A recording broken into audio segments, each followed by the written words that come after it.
Infertility মানে সন্তান না হওয়া, এটা কিন্তু শারীরিক বা মানসিক দুটোই কিন্তু এক্ষেত্রে এর কারণ হতে পারে। তার মধ্যে আরেকটা অন্যতম কারণ হচ্ছে সঠিক সময় মিলন। আজকালকার যেহেতু হাজব্যান্ড ওয়াইফ দূরে দূরে থাকেন কাজের সূত্রে, সেক্ষেত্রে সঠিক সময়টা না জানার কারণে সন্তান ধারণের জন্য অসুবিধা হচ্ছে। তো সেই বিষয় নিয়ে একটু কথা বলছি।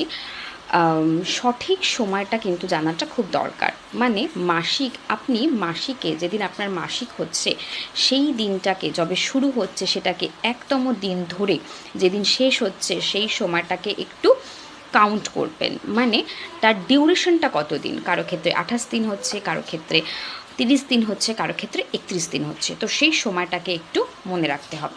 দেখুন, কারো যদি 28 দিনে যদি সাইকেল হয়, সেক্ষেত্রে আমরা পেছন দিক থেকে 14 দিন কাউন্ট করব। মানে 1 2 3 4 5 6 7 8 9 10 11 12 13 14।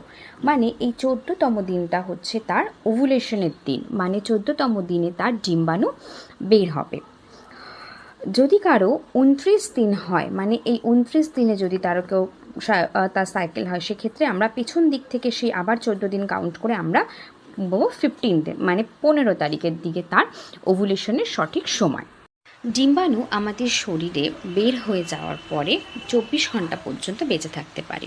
তো সেক্ষেত্রে আপনাদের কি করতে হবে, সেই ডিম্বাণু ওভুলেশনে ঠিক মানে 14 দিনের যেটা কাউন্ট করে আপনি পেলেন, সেই দিনের 1-2 দিন আগে থেকে বা 1-2 দিন পর পর্যন্ত সেই ডিউরেশনটাতে আপনাদের সহবাস করতে হবে একদিন অন্তর অন্তর। তো সেক্ষেত্রে কিন্তু আপনার বাচ্চা ধারণের যে চান্সটা সেটা অনেকটা হারে বেড়ে যাবে।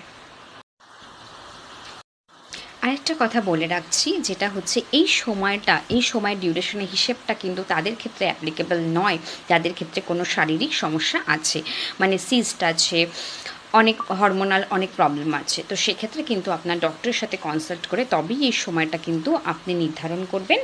সেই সময় অনুযায়ী কিন্তু ট্রিটমেন্ট হবে আপনার। নমস্কার।